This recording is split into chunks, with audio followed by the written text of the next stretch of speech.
Hola, ¿qué tal? ¿Cómo estáis? Bienvenidos, bienvenidas a Pedagogía y Fútbol. Bueno, hoy vamos a repasar el perfil psicológico del jugador europeo, pero del siglo XX. Sabéis que hemos hecho hace relativamente poco el jugador europeo de, en este caso, siglo XXI, o jugador europeo moderno, y ahora nos vamos a arriesgar a evaluar al jugador europeo del siglo XX. Es decir, aproximadamente, bueno, no me he querido meter demasiado en demasiadas tornas, entonces, bueno, más o menos de los años 50, ¿no? A los años 90 o finales de los 90. Así que, bueno, comencemos como siempre. Aquí en este caso, como digo, me he centrado más, se le dice, bueno, al jugador del siglo XX, en este caso debería ser siglo entero, o sea, desde 1900 a 1999. Yo ha sido un poco más a partir de la posguerra, ¿no? Que creo que es donde el fútbol evoluciona y se hace ya el fenómeno que se hace, ¿no? A partir de la posguerra, pues es eso, años 50, primeros 50 hasta finales de los 90, ¿no? Ahí ocurre muchísimo y yo creo que ese es el gran germen del fútbol, ¿no? La posguerra, la profesionalización y luego la revolución táctica, ¿no? De los diferentes modelos, sobre todo años 70 y años 80, ¿no? Bueno, y luego también, obviamente, el desarrollo final de los años 90. Y luego aquí es que el jugador en este fútbol de posguerra, sobre todo de la última mitad del siglo XX, el jugador representaba no solo a su club, sino también valores nacionales y culturales. Eso se vio bastante porque muchos de estos estrellas en sus clubes luego eran baluartes y eran estrellas en sus selecciones, ¿no?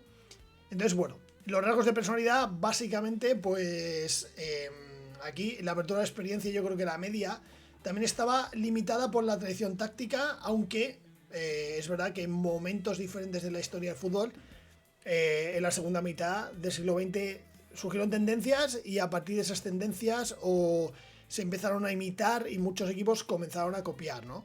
Entonces, bueno, se sabe que ya desde los mundiales de los años 40 ciertos entrenadores cambiaron las posiciones, eso luego se traslada a los clubes y luego cada mundial no era como, o muchos mundiales fueron la chispa que encendió.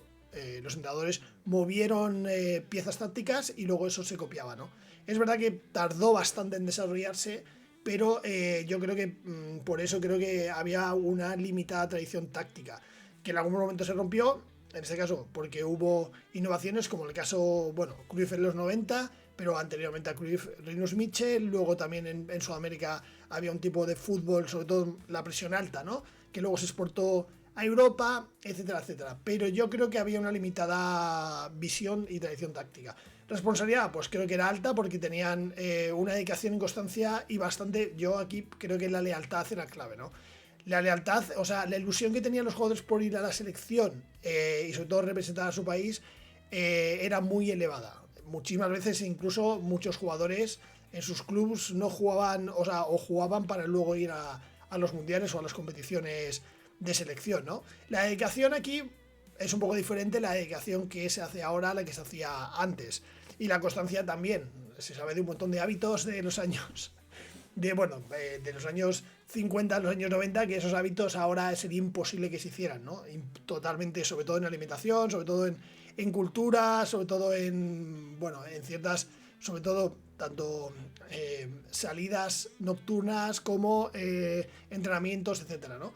Pero digámoslo así, que ya se empezó a profesionalizar en muchos ámbitos a partir de los 60, y esos jugadores que pasaban muchas veces, como veremos, ¿no?, de crear clubs en fábricas y hacerlo una especie más de hobby o de segundo trabajo, empezaron ya a crear equipos de élite y a dedicarse plenamente. Luego, esta versión, yo creo que alta en figuras de líderes, ¿no? El fútbol era una expresión de identidad. De hecho, ahora mismo no hay esos, ya no hay tantos jugadores de esos, y porque también, digámoslo así, el ídolo ya se está haciendo líquido, ¿no? El ídolo ahora mismo en los últimos 10 o 20 años, salvo Messi y Cristiano, el resto ya no son tan líderes y prácticamente ya no son tan iconos. Pero antes es que en una década había varios iconos, cada década tenía varios iconos, no solamente uno, ¿no?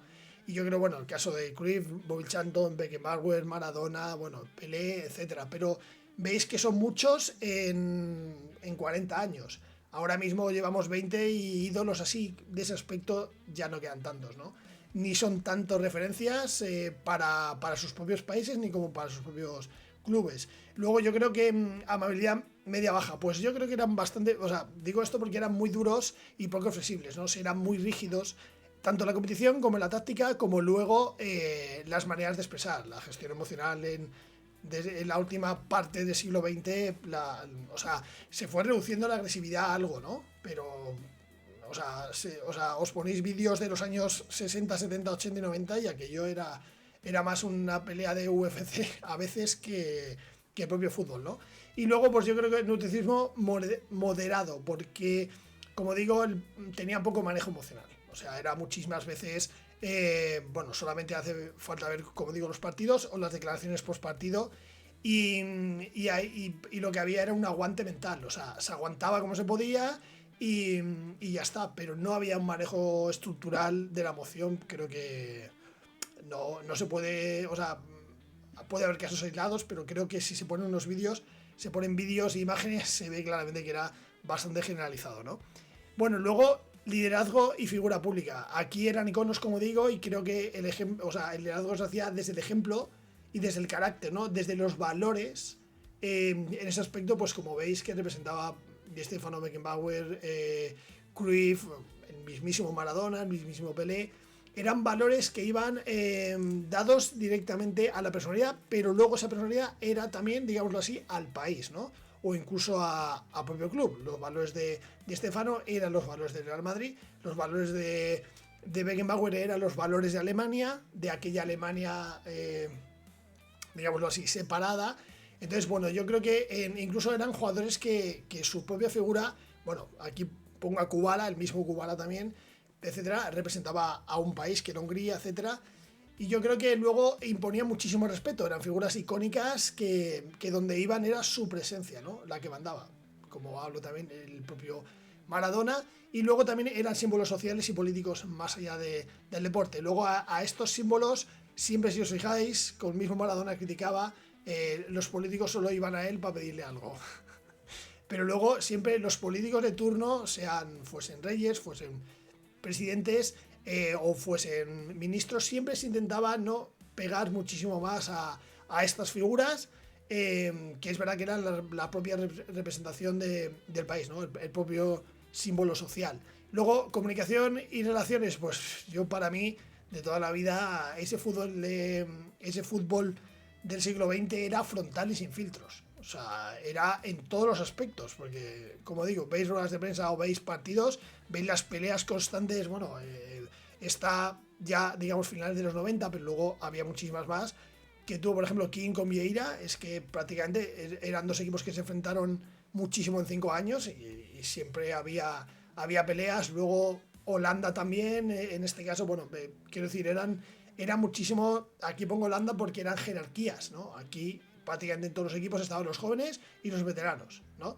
Y los veteranos mandaban y los jóvenes, en este caso, aprendían. Y luego había menor presencia mediática, en este caso, porque, bueno, pues, aunque ya en los 90, por ejemplo, esa Holanda salían anuncios, Vieira, King, ese Manchester United, ese Arsenal, etcétera, las propias selecciones ya comenzaron a salir en anuncios de Nike, Adidas, pero hasta los 90 se salía muy poco. No era, mediáticamente no había redes sociales, no había nada, entonces solo les veías o en las ruedas de prensa o en los partidos. Y yo creo que la presencia mediática ahí era bastante menos, aunque la prensa tenía más acceso a ellos, eso es verdad, que lo dice mucho la prensa, pero luego no eran, claro, no había redes sociales, por tanto tenías que acceder a un periódico, y eso era algo más difícil que ahora, que es con un scroll ves todo, ¿no? Y yo creo que su presencia mediática aquí era bastante menos. Luego, fortaleza y resiliencia, pues, hombre, aquí, si veis, muchas veces el sacrificio físico era gigantesco. Muchísimas veces les veíais con vendajes, bueno, el caso mítico de Beckenbauer, cuando jugó con el brazo dislocado, pero luego había muchísimas veces donde salían vendados, luego patadas gigantescas con lesiones donde iban, bueno, varios partidos bastante vendados varias partes del cuerpo. Creo que el sacrificio físico era bastante, y el emocional también, por lo que conllevaba muchísimas veces los propios mundiales, las propias Copas de Europa, bueno, o competiciones europeas, esas heridas se ocultaban. Es que, bueno, no sé si habéis escuchado muchas entrevistas, pero si escucháis muchas entrevistas de jugadores, sobre todo del siglo XX, años del 70-90, muchos decían que es que jugaban con roturas, jugaban con dolores que no podían ni caminar. Bueno, por el caso, por ejemplo, Batistuta, etcétera, dolores en las rodillas que no podían caminar, pies hinchados, Maradona también lo cuenta. Bueno, muchísimos ejemplos que en este caso y se aguantaban, ¿no? Jugaban infiltrados y luego lo cuentan ya a finales, incluso algunos lo cuentan 20 años después. Entonces yo creo que ese concepto ahora también se hace, ojo. Pero me refiero que también la medicina ahora sí que puede controlar más el dolor. Es que antes la medicina eran, como cuentan, es que a veces no se podían tomar ni paracetamoles. O sea, les daban agüita y tiraban, ¿no? Y, en fin, total, yo creo que muchas veces también esa resiliencia también nacía del contexto porque muchísimos, bueno, en época de posguerra o en los años 70, 80 y 90 todavía había, bueno, sobre todo años 70 y 80 había dictaduras, seguía habiendo bastante pobreza, había, bueno, muchísimos equipos tenían unas desigualdades y las propias ligas habían unas desigualdades gigantescas también, ¿no? Yo creo que ese contexto también mental también influenció muchísimo en el tipo de jugador de los años, bueno, del siglo XX, ¿no? Porque muchísimos habían tenido abuelos que habían estado en la guerra o padres en la guerra o venían de contextos muy pobres, porque es verdad que la evolución también social del siglo XX había bastante pobreza, ya no en Sudamérica, incluso en la propia Europa, ¿no? Por eso yo creo que incluso mentalmente eran muy diferentes o tuvieron que ser muy diferentes. Luego formación en entorno, pues como bien lo he dicho al principio, es que muchísimos clubs, si tenéis historia, nacieron en barrios pequeños o incluso en fábricas, ¿no? Había muchísima unión también de las personas para montar equipos y luego la propia implicación para sacarlos adelante, ¿no? Pero tenían muy pocos recursos y muchas veces lo único que tenían es mucha pasión y a veces incluso, como cuentan los jugadores, mucha hambre, ¿no? O sea, se metían al fútbol muchas veces por salvar a su familia, por salvarse a ellos y también por salir adelante, ¿no? Porque el fútbol era una vía de escape y era un ascenso social.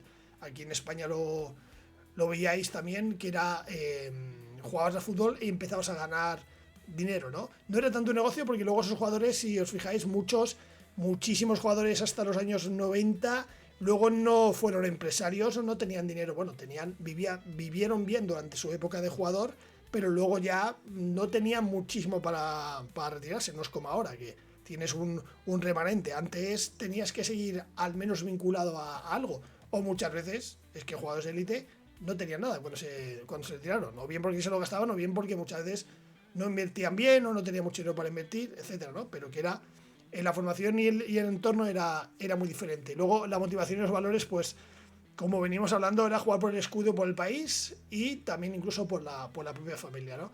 Valores centrales, pues el orgullo patrio, el orgullo incluso del club, el sacrificio y el honor. Antes sí que había esa palabra del honor, que era muchas veces ganar las competiciones europeas o el honor de ir a mundiales, ¿no? Que eran como los dos grandes exponentes o los dos grandes shows, ¿no?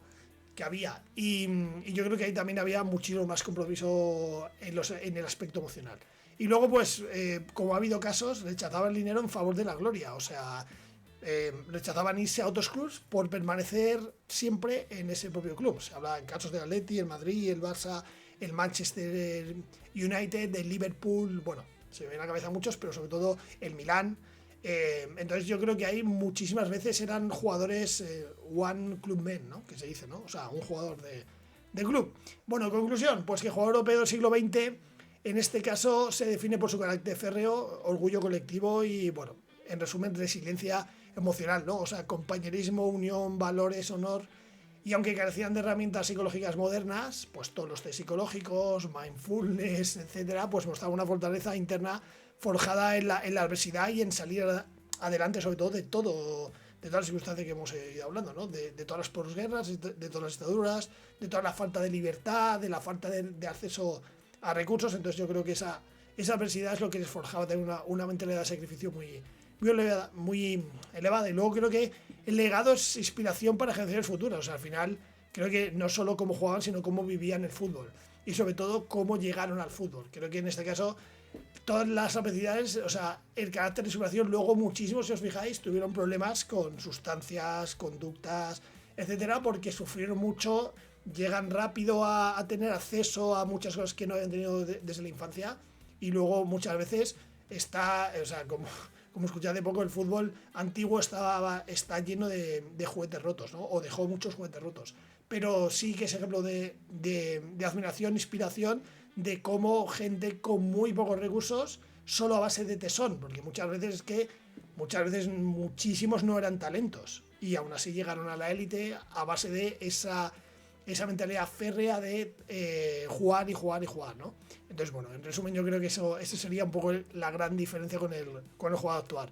Así que, bueno, pues nada, muchísimas gracias por si habéis aguantado hasta llegar al vídeo. Y nada, muchísimas gracias. Y si os gustó, pues nada, dale a like.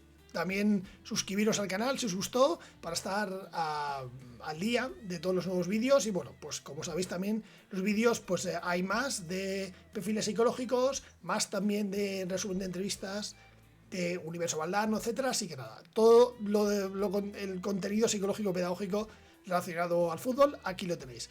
Muchísimas gracias, como siempre, y nos vemos en el siguiente vídeo. Un saludo, adiós.